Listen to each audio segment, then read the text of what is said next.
Elena silently begged me with her eyes not to cause a scene. Behind her, I noticed my parents approaching, their expressions caught somewhere between shock and dread. "Nina," my father was the first to speak, forcing a tight smile that never reached his eyes. "What an unexpected surprise. We weren't sure if you'd come." His voice had that polished, artificial calm he reserved for business meetings that weren't going his way. The same toxic family that once discarded me now scrambled to save face in front of their wealthy new son-in-law. "I couldn't miss my only sister's wedding, right?" I said with a smile that was all politeness and edge. "After all, family is the most important thing. Isn't that what you always used to say, Dad?" I watched a muscle twitch in his jaw. My mother stepped forward, wrapping me in a stiff, practiced hug that felt more like a performance than affection. "You look different," she said, scanning me from head to toe. I saw the flicker of surprise in her eyes as she realized how much I'd changed. I wasn't the insecure teen anymore, not the girl with the pimpled face and metal smile. I was a woman now, confident, accomplished, and yes, beautiful. 10 years can do that," I replied calmly, "especially when you have to start from nothing." The implication landed exactly as I intended. Everyone in our little circle felt it. Daniel, visibly puzzled, tried to shift the mood. "It's a pleasure to meet you, Nina. Elena never... well, I didn't know I had a sister-in-law." He held out his hand, and I shook it with quiet strength. "There are many things about the Navarro family you still don't know, Daniel," I said with a hint of a smile. The tension thickened. Elena, ever the poised darling, jumped in to regain control. "Elena chose her own path years ago," she explained quickly to her husband. "We just had different views." "Different views," I repeated, raising an eyebrow. "What a graceful way to say you disowned me for not fitting your mold." The silence between us turned brittle. Guests nearby began to take notice. My father, always alert to appearances, leaned in. "This isn't the time or place, Nina. It's your sister's day." "Of course. I wouldn't want to ruin another family celebration. One was enough." I met his eyes, unblinking. "Remember when you called me the ugly graduate? Said I was bad for the company image?" He froze. He hadn't known I heard those exact words. Daniel looked over, stunned. "You said that?" he asked. "I don't know what you're talking about," he tried to brush it off. "I think you do," I answered composed. "But, as you said, this is Elena's moment. Let's enjoy the party." With that, I turned and walked away, heels clicking softly against the marble floor. I could feel their eyes trailing after me as I made my way to the bar. But that was only the beginning. My revenge was never meant to be loud. It would be cold and precise. At the bar, a man in a tailored suit with sharp eyes approached me. "Impressive entrance," he said, handing me a glass of champagne. "Gabriel Vega," he introduced himself, "Daniel's partner at the firm." "Nina Navarro," I replied, accepting the glass with a nod. "Navarro, are you related to the bride or groom?" "Elena's older sister," I said with a wry smile. "The one nobody talks about." Gabriel's gaze sharpened. "I worked with your father on a few projects a while back. Interesting man." "That's one way to put it," I said with a quiet laugh. "Diplomacy is my strong suit," he replied, smiling, "though I have a feeling you prefer the direct route." "Honesty cost me my place in this family, so yes, I prefer it." Before he could respond, the master of ceremonies called everyone's attention. The newlyweds were about to take their first dance. Guests gathered around as Elena and Daniel swayed to a romantic ballad. She looked as perfect as ever, the star, the untouchable favorite. Gabriel, following my gaze, said, "Seems like there's a story behind your absence from all the family portraits." "There is," I answered plainly. "A story about control, judgment, and expectations no one could meet." "I'd like to hear it someday," he said. There was something in his expression, more than curiosity. "Why the interest?" I asked directly. Gabriel paused, then answered, "Let's just say your father and I didn't part ways on the best terms, and I have a feeling you might know some things that could be helpful. So I wasn't the only one with unresolved history with Edward Navarro." "Interesting." The party continued, and I quickly noticed how my parents subtly maneuvered to keep me away from the more prominent guests, especially Daniel's family. It was obvious they were terrified of what I might say. Elena, for her part, kept casting nervous glances my way every time I got near any group she was chatting with. At dinner, they stuck me at a distant table, among forgotten cousins and peripheral acquaintances. Justice still felt out of reach, but I had my own plans. Then came the moment for speeches. I watched my father rise with his wine glass, taking the stage with the same rehearsed authority he used in boardrooms. It was time for the traditional father of the bride toast.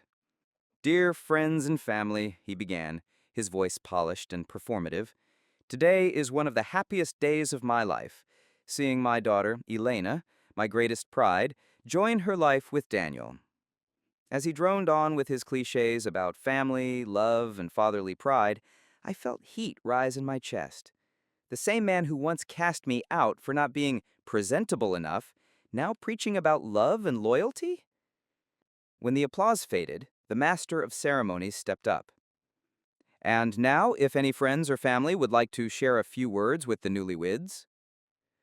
I stood up. Gasps rippled through the room. I caught the flash of panic in my parents' eyes. Elena's expression twisted into horror. They had no idea what I might say. That fear? They deserved it. I walked to the microphone, smiled, and addressed the crowd. "Good evening, everyone. My name is Nina Navarro. I'm Elena's older sister." A surprised murmur swept through the audience. Many had never even heard of me. For those wondering why you've never seen me at family events, let's just say I've been walking my own path, far from here. I caught my father shifting in his seat, ready to rise, but my mother reached out and held his arm, probably realizing an interruption would only cause more spectacle. "Elena," I said, turning to face my sister, "you were always the star of the family, the golden one. And seeing you here today, radiant, I understand why." I paused. Every breath in the room seemed to hold. "I wish you all the happiness in the world." Then I turned to Daniel. "And to you, Daniel, I wish you wisdom, so that you may truly understand the family you've just joined." I set the microphone down and returned to my seat, met with scattered applause and puzzled looks. I hadn't said anything outwardly scandalous, but for the people who needed to hear it, the message was crystal clear. Dessert was just arriving when I felt a hand on my shoulder. I turned. It was Daniel. "Can we talk?" he asked, his tone serious. I followed him to a quiet corner. "Your speech was interesting," he said. I was fairly restrained, all things considered. "What exactly were the circumstances?" he asked, and I saw it, the genuine curiosity in his eyes. "Elena barely ever mentioned you, and when she did, she said you chose to cut ties because of personal differences." I weighed my options. I could tell him everything and risk ruining my sister's wedding night, or I could be strategic. "Families are complicated, Daniel. Let's just say the Navarro family holds very strict standards of success and beauty. I didn't meet them, so they showed me the door." "They kicked you out?" he asked, stunned. "I'm saying you should look carefully at the family you've just married, especially if you're thinking about having children." His expression changed. I saw it. The seed of doubt take root. "There's more, isn't there?" he asked, quietly. That's when I saw Elena approaching, her expression tight with panic. "Daniel, sweetheart, they're waiting for you, for photos with your parents," she said sweetly, though her glare at me was sharp as a blade. "Of course," he said, clearly uncomfortable. "Nina, I'd like to continue this conversation later." "Anytime," I replied with a calm smile. As soon as he walked away, Elena dropped the act. "What the hell do you think you're doing?" she hissed. "Just having a civilized conversation with my new brother-in-law. Unlike you, I don't lie about our lovely family." "You want to talk about truth?" she shot back, her voice low and dangerous. "The truth is, you were always jealous of me," Elena said, her voice sharp. "You always wanted what I had." Her accusation made me laugh, bitterly. "Jealous, Elena? I repeated. I never wanted your beauty or your popularity. I just wanted a family that could accept me as I was. But I guess that was too much to ask. You left, she snapped, her voice full of disdain. No one kicked you out. Really? I said, eyebrows raised. Rewriting history to fit the perfect Navarro narrative. How typical. I kept my voice calm, even as fury simmered beneath the surface. Have you told Daniel how they changed the will a month after I left? Or how Dad made sure none of his contacts would hire me anywhere in the city? Elena paled slightly. I don't know what you're talking about. Of course you do. You were right there when he made the calls, when he blacklisted me before I could even start. She said nothing, just looked away. That silence told me everything. You know what, Elena? I said, my voice quieter now. For years, I thought I hated you. Hated all of you for what you did to me. She glanced back at me, unsure where I was going. But now, I think I'm actually grateful. Her expression shifted, confused. If you hadn't pushed me out, I never would have found out what I'm capable of. I never would have built my company from the ground up.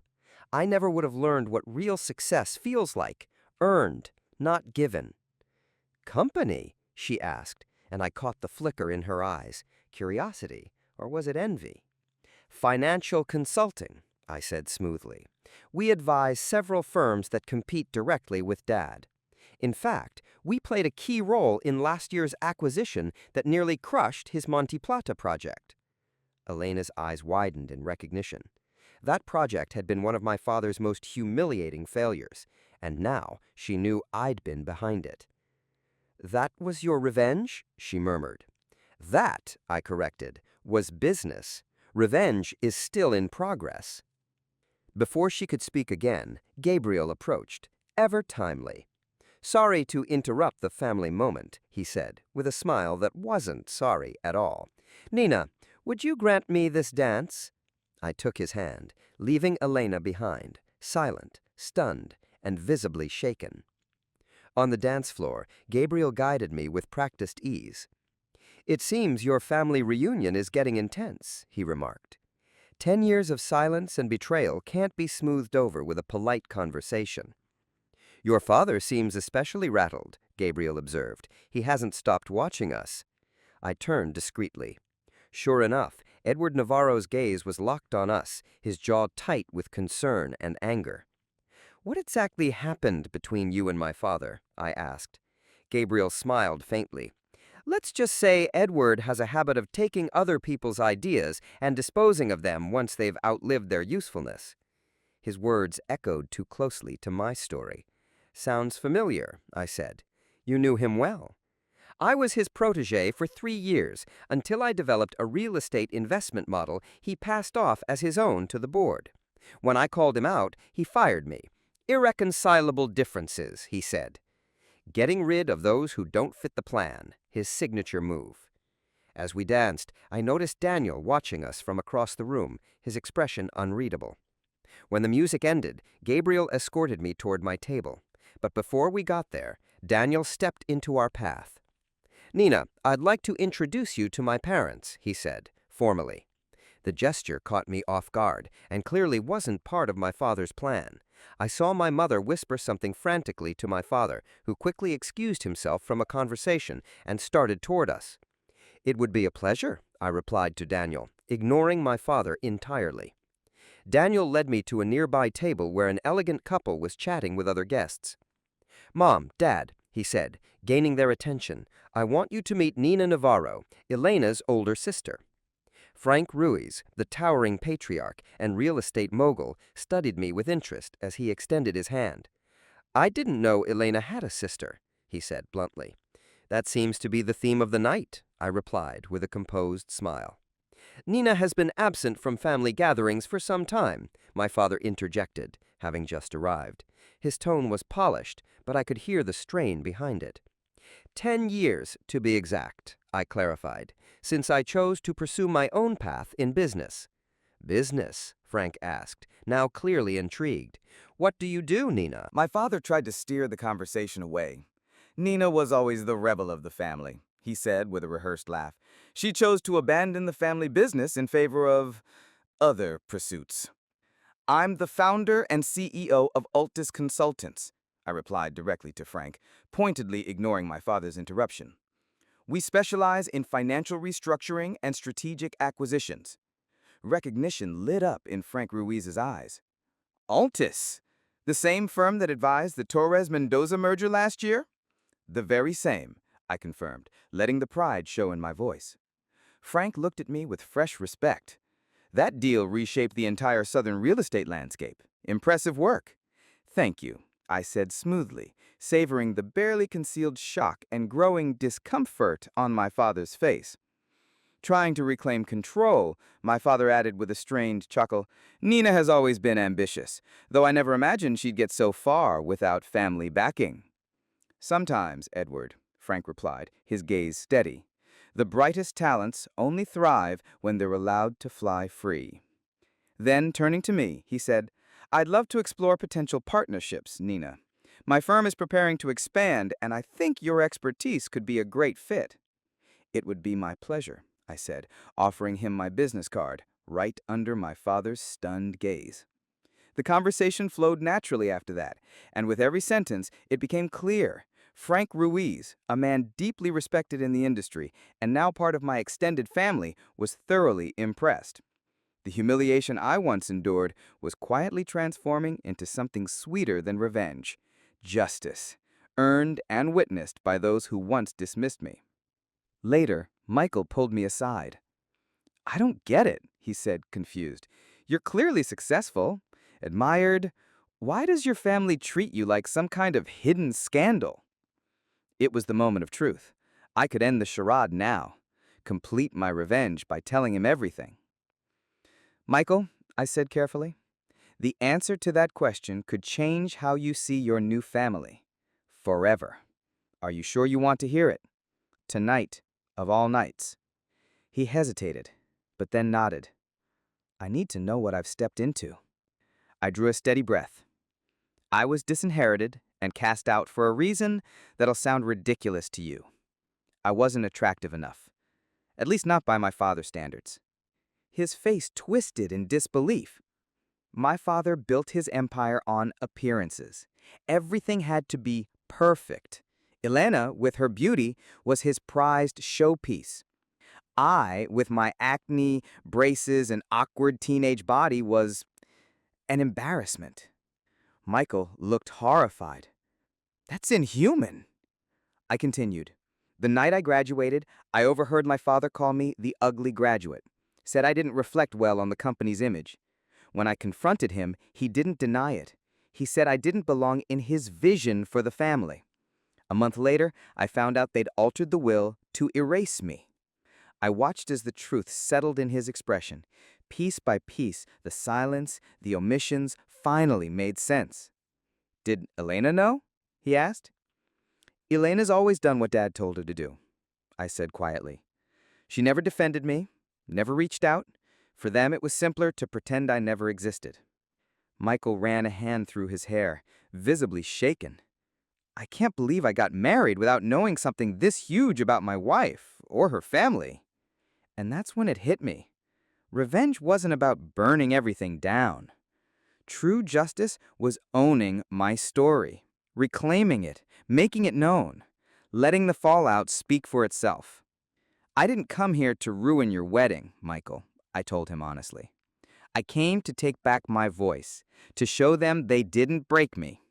What you choose to do with the truth, that's up to you. Just then, the DJ announced the bouquet toss. All single ladies to the dance floor. Guests gathered as Elena, radiant in her wedding gown, stepped onto a small platform for the traditional throw. From where I stood, I saw my mother lean toward her, whispering something while stealing a glance in my direction. Elena nodded subtly. And then I understood. They had one last trick up their sleeves, one final attempt at public humiliation.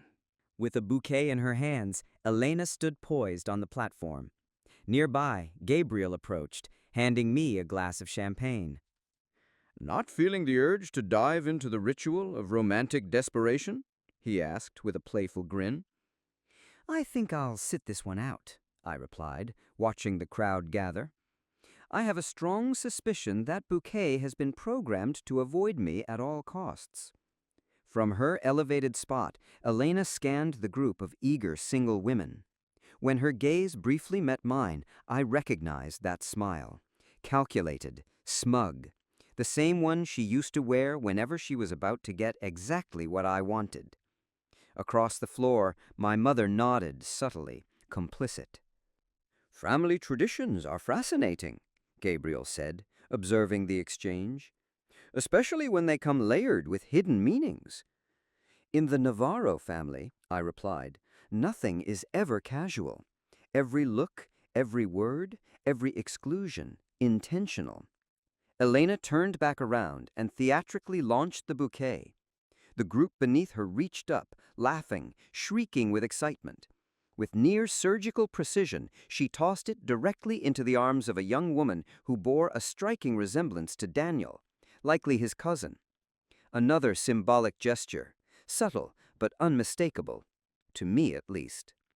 Even in something as seemingly innocent as the bouquet toss, I was to be excluded, denied even the illusion of possibility.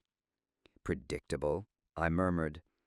Gabriel watched me closely. "Does it bother you?" "No," I answered honestly. "It only confirms I was right to build a life far away from all of this." The evening carried on. I noticed Daniel looking withdrawn, clearly affected by our earlier conversation. Elena, attempting to compensate, clung to him a little too tightly, a little too often.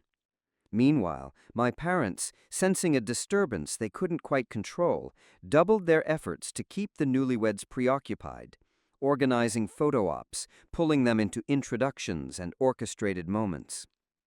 Toward the end of the night, during the final toast, my father took the microphone again. His face showed the strain of the evening, but his voice was steady, commanding, as always. "Dear friends, family, and honored guests," he began solemnly, "before we conclude this beautiful celebration, I want to thank you all for being with us on such a meaningful day for our family." He paused for effect.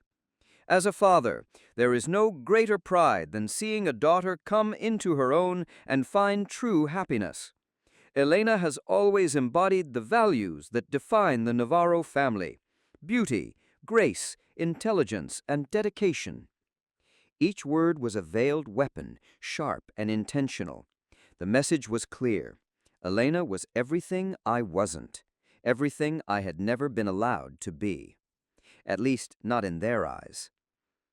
As for joining with Daniel, we not only celebrate the union of two remarkable individuals, but of two families who share the same values and vision for the future. He raised his glass. "To Elena and Daniel, and to the bright future ahead."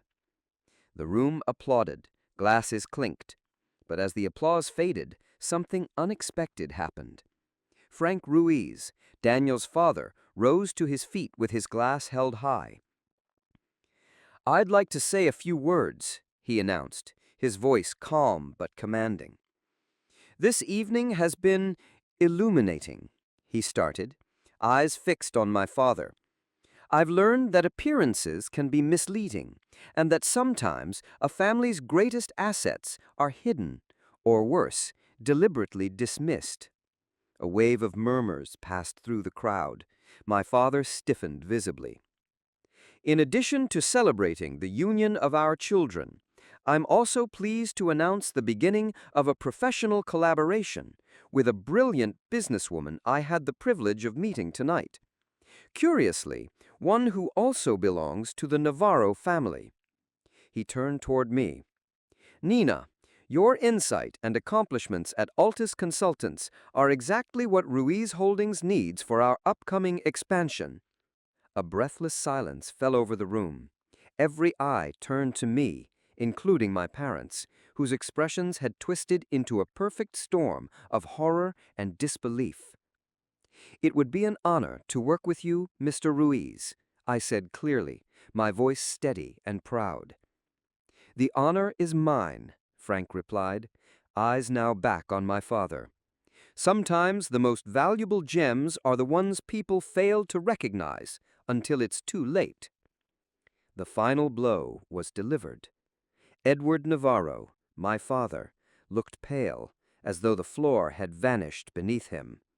The humiliation they had orchestrated for me all those years ago was now unraveling in real time, and justice, sweet, silent, and public, was finally mine.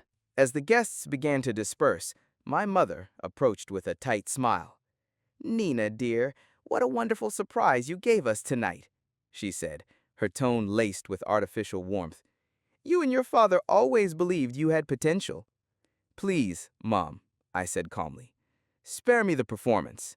We both know my potential only started to matter once a man like Frank Ruiz acknowledged it in front of everyone."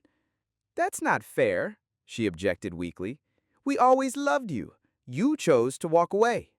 "Not fair?" I repeated, incredulous. "You want to talk about fairness?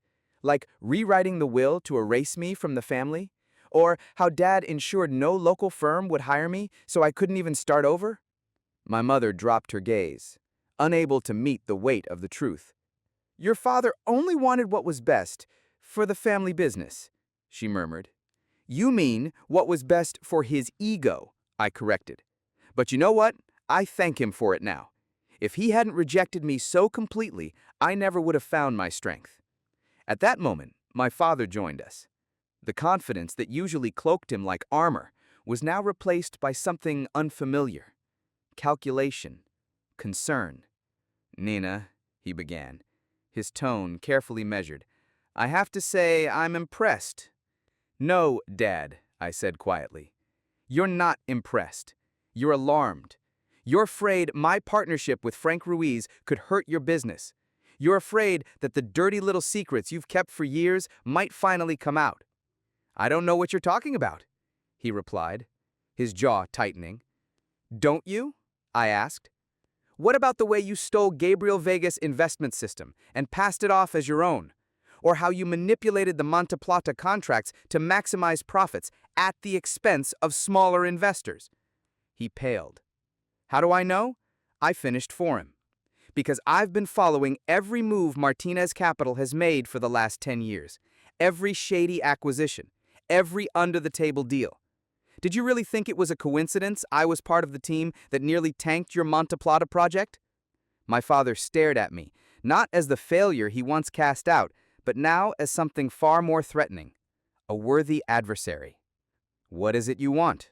he finally asked, slipping into the tone he used for tense negotiations. "Nothing," I replied, and meant it. 10 years ago, I just wanted a family who valued me for who I was, not how I looked. Now, I just wanted you to see who I became, despite you, not because of you."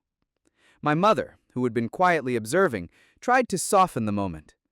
"Nina, darling, maybe we can meet soon. Talk all this over, calmly. Family is important." "Family," I repeated, meeting her eyes, "is who accepts and loves you unconditionally. That was never you. Your love came with conditions I couldn't meet." Then Elena appeared, visibly upset. Even her perfectly applied makeup couldn't mask the evidence that she'd been crying. "What did you tell Daniel? He's been acting cold all night. Barely speaks to me." "I told him the truth, Elena. Something you never had the courage to do." "The truth?" she spat. "You mean your version of it? You've always played the victim, always wanted people to pity you." Years ago, those words would have crushed me. But now, they only showed me how little had changed. "Elena," I said steadily, "your family deserves to know what kind of family he married into. And if your relationship is as solid as you claim, it'll survive the truth." Just then, Daniel joined us. His expression was serious, unreadable. He stood beside me, not beside Elena. A subtle move, but one that didn't go unnoticed. "Elena," he said, voice firm but composed, "we need to have a serious conversation when we get back from the honeymoon." "Daniel, you can't believe whatever she told you. You barely know her." "You never told me you even had a sister," he replied. "Until tonight. Do you know what that says about you? About us?" The revenge I had planned so carefully was taking a turn I hadn't expected. I never wanted to destroy Elena's marriage, only to reclaim my voice. Daniel, I interjected gently, I didn't come here to tear your marriage apart. Elena is complicated, like all Navarros, but that doesn't mean she can't be a good wife.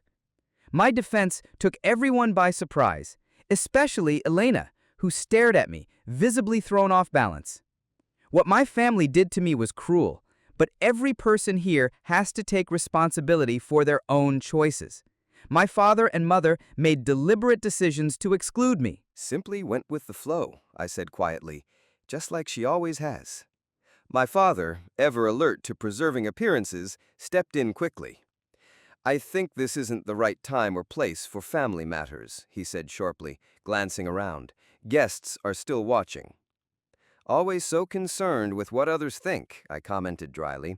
Some things never change. From a distance, Frank Ruiz, who had clearly been following the exchange, approached with quiet authority. Daniel, Elena, he said, addressing the couple, your car is ready. You've got an early flight to Paris tomorrow. Elena, relieved by the interruption, slipped her arm through Daniel's. Come on, sweetheart. It's been a long day. Daniel hesitated, then looked at me. Nina, I'd like to stay in touch. There are things I need to understand better. Of course, I said, handing him my card. I'm just a phone call away. As the newlyweds walked off, I noticed the stiffness in Daniel's posture. Elena leaned into him too tightly. My truth had planted a seed, one that could either unravel or strengthen their future. That part wasn't mine to decide. Frank lingered for a moment. Interesting family, Ms. Navarro, he remarked. You have no idea, I replied. Oh, I do, he said with a wry smile, which is why I'm even more interested in our professional partnership. He lowered his voice. Edward Navarro has been a challenging rival for years. Sometimes justice comes through the most unexpected allies. His meaning was clear. Frank didn't just admire my work. He saw me as a strategic counter to my father. My revenge had grown into something more profound. Leverage, power. Justice takes many forms, I said cautiously. Exactly, he nodded. My office will contact you Monday to finalize everything. As guests continued to trickle out, Gabriel returned to my side. Are you ready to go? He asked, offering his arm. Almost, I said. There's one last thing I need to do. I made my way across the room to where my parents were finishing polite goodbyes. I waited until they were alone, then approached. I'm leaving now. Nina, my father said, adopting a gentler tone than I'd ever heard from him. Maybe we were too hasty all those years ago. Obviously, you've proven your worth. My worth, I echoed. Interesting wording, Dad. I have worth now because Frank Ruiz wants to work with me? Because I'm a potential threat to your business? Don't be so harsh, my mother said, stepping in. Your father is trying to build a bridge. A bridge built on self-interest, not remorse. But that's okay. I didn't come here for apologies or closure. Then why did you come? My father finally asked. I looked him straight in the eyes, those same eyes that once saw nothing in me but failure. To close a chapter, I said. To show you that the ugly graduate you threw away became stronger, more successful, and more respected than you ever imagined. And so that every time you see my name in the business world, every time a rival beats you to a contract because of my guidance, you'll know exactly who made that happen. A heavy silence settled between us, and for the first time I saw something in my father's expression that I'd never seen before. Regret. It was never my intention to hurt you, he said softly, his usual bravado gone. Intentions matter less than actions, I said, and your actions were clear. My mother, eyes brimming with tears, reached for my arm. Nina, please, you're our daughter. No, Mom, I said, gently stepping away. I stopped being your daughter the day you stood by and let them erase me, without a word in my defense. We may share blood, but a family is built on love, not just genetics. I turned to leave. But then, unexpectedly, my father called out, Nina, wait! I turned back. His voice was different, quiet, vulnerable. Is there any chance we can fix this?" I considered his question carefully. The revenge I'd long imagined had arrived, but instead of bitterness, I felt something else. Freedom. "I don't know," I said honestly. 10 years of silence and rejection don't vanish because of one night. But if you really want to try, you'll have to do something you've never done before." "What's that?" he asked, almost a whisper. "Value me for who I am, not for what I can do for you." With that, I turned and walked away, the weight of 10 years finally beginning to lift. At the entrance, Gabriel was waiting. "Everything okay?" he asked, offering his arm. Surprisingly, yes, I said, taking it with a quiet smile. I think I've finally stopped being the ugly graduate. To become simply Nina. As I stepped out of the luxurious hotel, the crisp night air greeted me like a quiet promise. The revenge I had once plotted had grown into something far greater, true liberation. The morning after the wedding arrived with a clarity that matched my mind.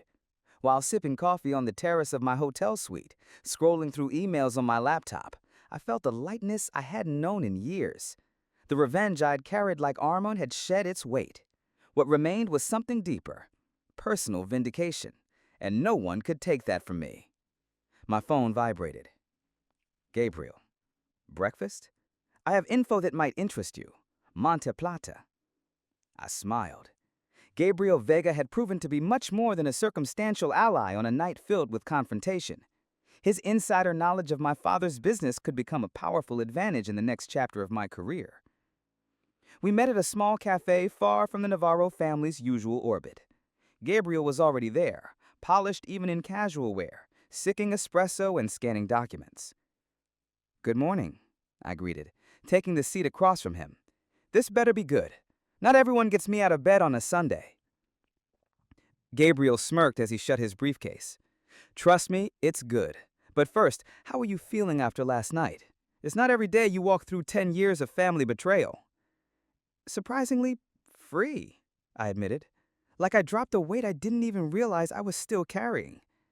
"Justice has a funny way of doing that," he said with a nod. "Though I imagine your family woke up to a very different feeling." "I'm sure of it," I said as the waiter brought my coffee. "My father's probably already drawing up contingency plans, figuring out how to neutralize me, especially with the Ruiz alliance forming." Gabriel slid a folder across the table. "About that," he said, "here's everything I pulled on the Monte Plata project. Your father didn't just twist contracts. There's evidence of bribes to local officials to rush zoning approvals." I opened the folder and scanned the documents.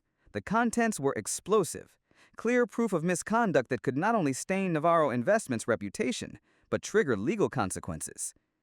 "How did you get all this?" I asked, genuinely impressed. "Let's just say I wasn't the only one who left Navarro Investments bitter. I've stayed in contact with some very thorough people who've been documenting these abuses for years." As I flipped through the papers, my phone rang. Unknown number. I hesitated, then answered. "Nina Navarro?" a woman asked. "Yes. Who's calling?" "I'm Claudia, Mr. Ruiz's assistant. He'd like to meet with you this afternoon if possible. Something urgent has come up." I glanced at Gabriel. "Of course. When and where?" 3 o'clock. I'll text you the address." After I hung up, I told Gabriel, "Looks like our weekend of revelations isn't over." Frank doesn't schedule Sunday meetings lightly. It's either serious or very profitable. At 3 o'clock sharp, I stepped into the sleek, modern headquarters of Ruiz Corporation. Power radiated from every detail of the space, so different from my father's gaudy taste in office design. Claudia led me to the executive suite. To my surprise, Daniel was already there. His face was drawn, his eyes red. He looked like he hadn't slept at all. "Nina," Frank greeted me with his usual poise, "thank you for coming on short notice. This situation is delicate." Daniel spoke up, his voice low and drained. "I canceled the honeymoon." "What? Why?" I asked, genuinely startled. My intention was never to destroy their marriage, just to reveal the truth. After we spoke, Daniel explained, I confronted Elena. I gave her the chance to tell me her side of what happened between you two. But instead of denying it, she confirmed everything. And then some. He looked down. They didn't just exile you for not being pretty enough. Elena played an active part in making sure you were erased. Frank stepped in. Normally, I wouldn't involve myself in family matters, but this has crossed into the realm of business. How? I asked, unsure why I was being brought into what sounded like a very personal fallout. A private marital issue, Frank said, but one with professional consequences. He continued, Elena revealed something disturbing. Your father has been using privileged information to manipulate several acquisitions, information that apparently Daniel shared with her, trusting his wife's discretion. Daniel looked devastated. I was naive, he admitted. I thought I was sharing business updates with my future wife. I didn't realize I was handing ammunition to Edward Navarro. The revelation struck me like a blow.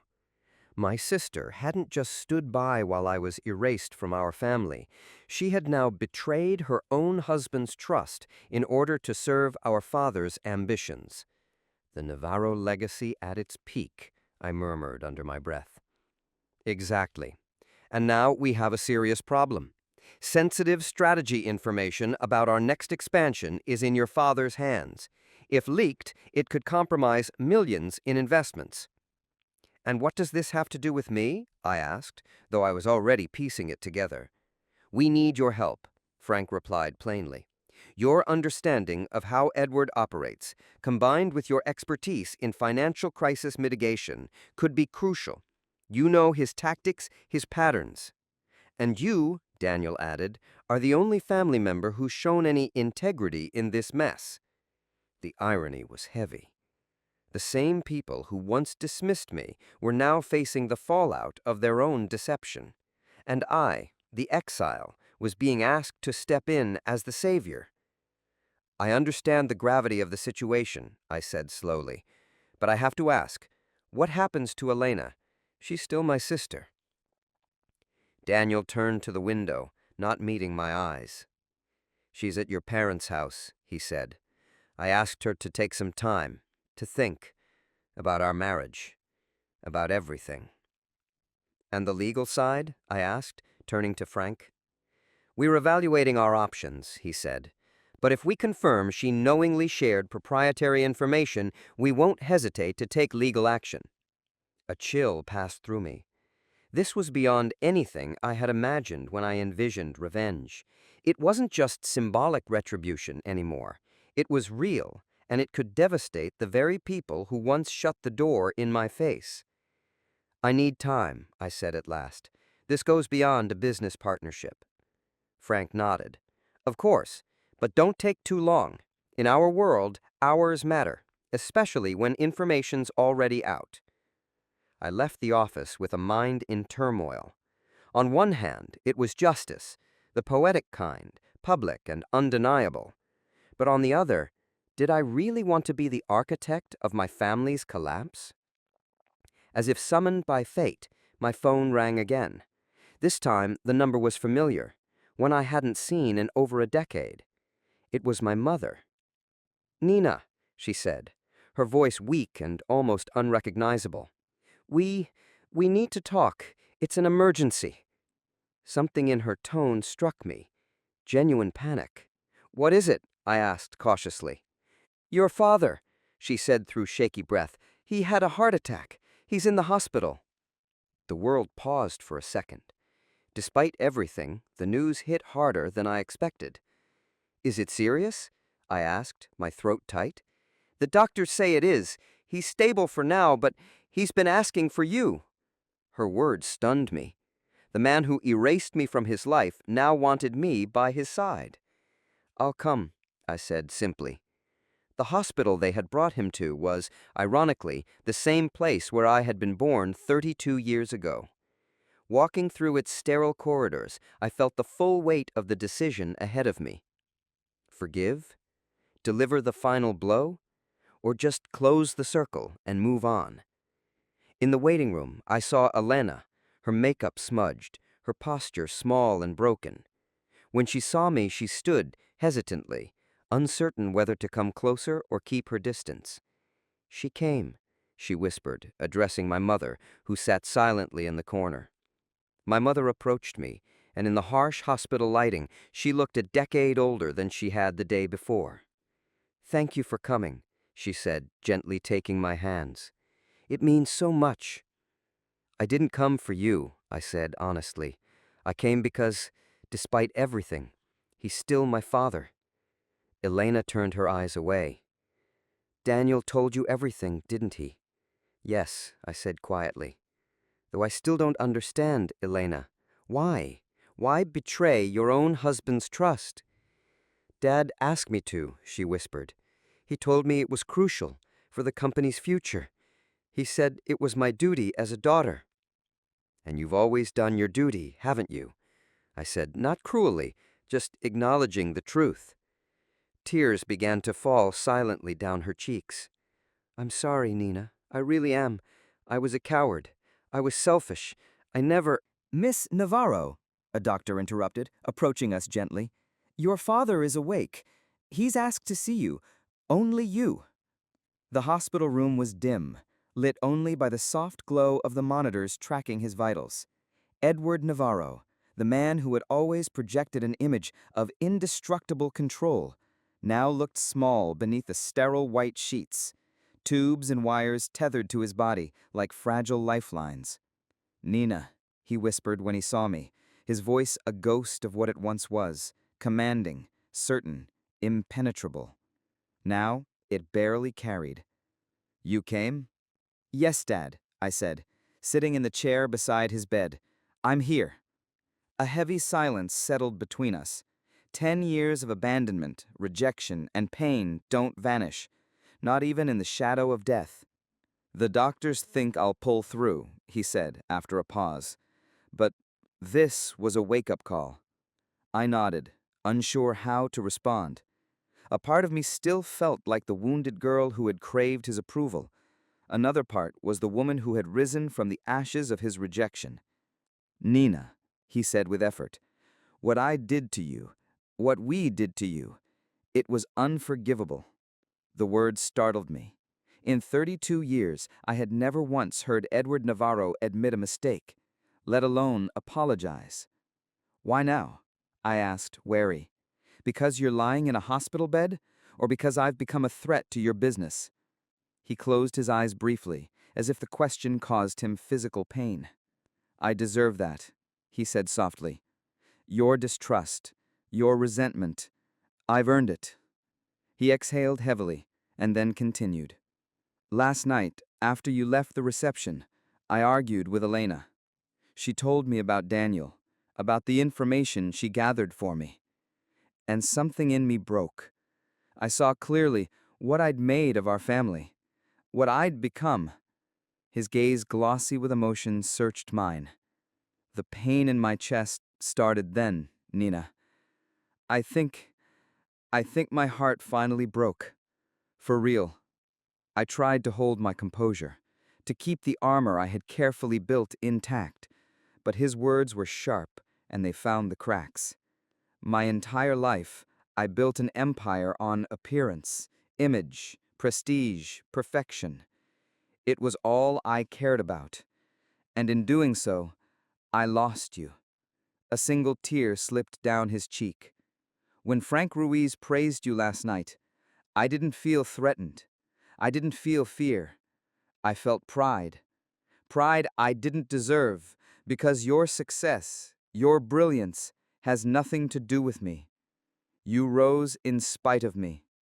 I said nothing, unsure if I was ready to believe it, yet deeply aware of how long I had waited to hear it. "I don't expect you to forgive me," he said, voice breaking. "I just needed you to know I finally see it. I see the damage I caused, and I regret it with everything I have left." I took a breath, trying to manage the storm of contradictions swirling inside me. "What about the information Elena took from Daniel? Were you going to use it against Ruiz Corporation?" He nodded weakly. "That was the plan.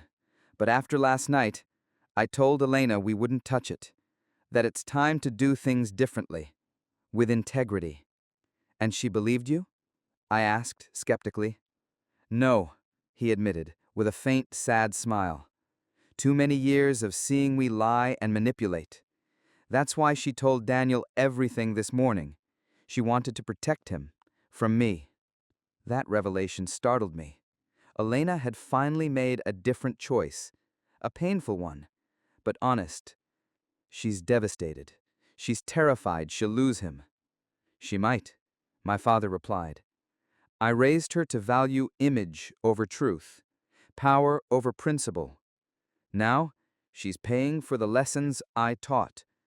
A gentle knock interrupted us. A nurse entered quietly. Excuse me, but the patient needs to rest. I stood to leave, but my father reached out, taking my hand in his. Nina, before you go, I want you to know I've amended the will. Your share of the inheritance has been restored, as it always should have been, not because you need it, but because it's right. I looked into his eyes, searching for manipulation, but for the first time, I saw only remorse. It was never about the money, Dad, I said softly. I know, he nodded. It was about recognition, about justice. I nodded once, silently, and left the room. In the waiting area, Elena stood up as soon as she saw me. How is he? She asked, her voice cracking. Stable, I replied, and surprisingly lucid. My mother approached tentatively. Nina, could we talk for a moment? She asked, her voice hesitant. We stepped aside to a more private corner. The woman who had always lived in my father's shadow now struggled to find her words. I never defended you, she finally said, her voice cracking. I never stood up to your father when he cast you out of our lives. That's my greatest shame, my deepest failure as a mother. The honesty in her words was raw. It cut deeper than anger. Why, Mom? I asked. It was the question I had carried in my heart for years. Why did you let it happen? Fear, she said simply. Fear of your father. Fear of being alone. Fear of losing the life he built for us. She paused to wipe her tears. But what I didn't realize until last night was that I had already lost something far more precious. I lost my integrity as a mother, and I lost you. Her words cracked something in me. Not full forgiveness, not yet, but a small opening, a first breath of understanding. I can't change the past, Nina, but if you'd allow it, I'd like to try to be part of your future, to get to know you again, the remarkable woman you've become. Before I could reply, my phone buzzed. Gabriel, urgent update from Fuentes. Call when you can. I need to make a call, I told my mother. We'll talk later. I stepped outside and called Gabriel. What's going on? I asked as soon as he picked up. Frank just called an emergency board meeting. Even after Elena's confession, he's moving forward with legal action against your father. Are you sure? I asked, a wave of new tension washing over me. Completely. My contact inside Fuentes Corporation says Frank sees this as a chance to permanently cripple Navarro Investments. The justice I'd waited years for, longed for, was now real, right in front of me. But it wasn't just justice anymore. It was destruction of everything tied to my family name. Was that what I wanted? Thanks for the info, Gabriel. I need to think this through. I returned to where my mother and Elena were still waiting. Their faces mirrored a strange blend of fear and hope. I have to go, I announced. There are matters I need to take care of. Will you come back? She asked, unable to hide the longing in her voice. I hesitated, then, to my own surprise, said, Yes, I'll come back. 3 hours later, I sat once again in the imposing office of Frank Ruiz. He looked up, clearly not expecting to see me. "Nina, I wasn't anticipating you today," he said, gesturing toward the chair across from him. "Stable," I replied, "and surprisingly lucid." "To what do I owe the visit?" "I'm here to propose a deal, one that benefits Ruiz Corporation without the need for legal action against Navarro Investments." "I'm listening," Frank said, interlacing his fingers on the desk. "I propose a strategic merger between Altus Consultants and Navarro Investments' real estate division. Altus would act as the intermediary, facilitating a partnership that would bring Ruiz direct access to Navarro's most valuable development projects without the PR risk of a hostile takeover. And my father would preserve a part of his legacy." Frank leaned back in thought, assessing me carefully. "Interesting. But why should I agree? I currently have a chance to take out a major competitor." "Because revenge is emotionally satisfying, short-term, but strategic alliances create sustainable power. I know both companies intimately. I can ensure a transition with minimal disruption. No boardroom wars, no media blowback." "And your father? He's agreed to this?" "Not officially," I admitted, "but given the circumstances, I know he'll consider it seriously." Frank tapped his fingers against the desk for a long moment. "I've always respected smart innovation more than brute force," he finally said. "Draft the merger details. I'll review them with my legal team." Then he looked at me, tone more personal. "But Nina, if this is just a stall tactic, I'll know." "It's not," I assured him.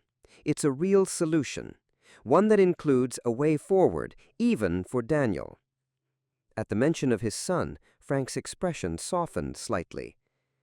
"He's still hurting," he said. "Elena's betrayal cut deep. But he's conflicted. Despite it all, I think he still feels something for her. Love is complicated. People make mistakes. Some of them deserve a second chance." Second chances. After leaving Ruiz Corporation, my next stop was the hospital. My father was awake, looking noticeably better than he had just hours earlier. "Nina," he said with a weak smile when he saw me. "You came back."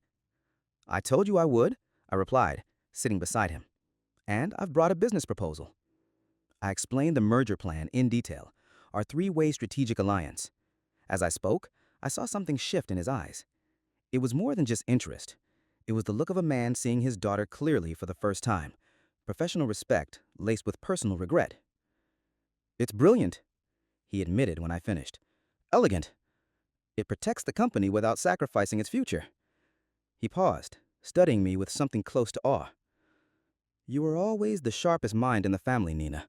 I just regret it took me this long to realize it. It's not only about being smart. It's about integrity, about doing business with principles, not deception." He nodded slowly, his grip on my hand unexpectedly firm. "That's a lesson I've learned too late, but I accept your proposal, not just to save the company, but as the first step toward rebuilding something more important: our family." The days that followed were a storm of contracts, boardrooms, and endless negotiations.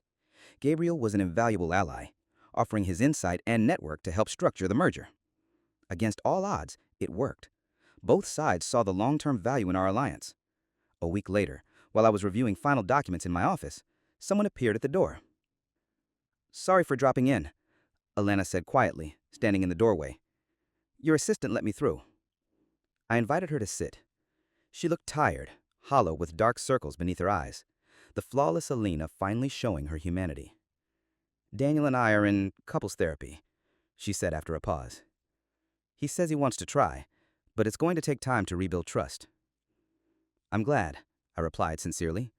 "Both of you deserve a chance to start over. Honestly this time." Tears welled in her eyes. "I always envied you, you know? Even when you were the ugly one." Her confession caught me off guard. "Envied me? Why?" "For your freedom. For the way you could be yourself. I was too busy trying to be perfect for Dad, to hold on to my place as his favorite. And in the process, I lost myself. For the first time, I saw her not as the flawless princess who'd benefited from my exile, but as someone just as trapped by our family's expectations. She hadn't escaped either. She'd simply been better at performing. "It's never too late to find your voice, Elena," I said gently. "That's what I'm trying to do now, and I wanted to thank you. Dad told me about the merger. You're saving everything, even after what we did to you." "I'm not doing it for the family," I clarified. "I'm doing it because it's the smartest move, and because I still believe in second chances." Elena stood up, hesitated at the door, then turned. "Do you think one day we could actually be sisters? Not just by blood, but by choice?" The question stunned me. For years, she had been the villain in my story, but now I saw her for what she really was. A woman trying, just like me, to break the cycle. "I think we can try," I answered honestly. "One day at a time." 3 months later, the merger was finalized. Altis Navarro Ruiz emerged as a real estate force, blending legacy with innovation.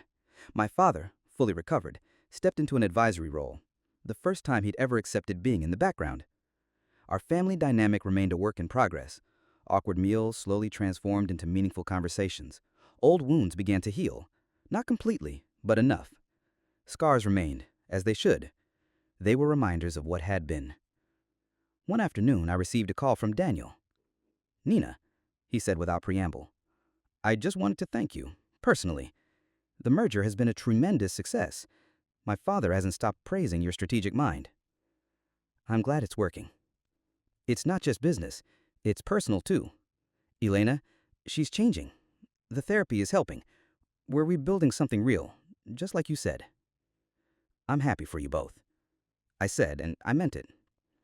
"In fact," he added, his voice lighter, "we're putting together a small dinner this Saturday. Nothing formal, just close family. Elena insisted you invite me. Personally." "Close family," I repeated, smiling to myself. 10 years ago, I was the ugly graduate. Now, I was Nina Navarro, respected CEO, trusted strategist, and above all, finally, home. Years ago, I had been deliberately excluded from that inner circle. Now, I was being personally invited in.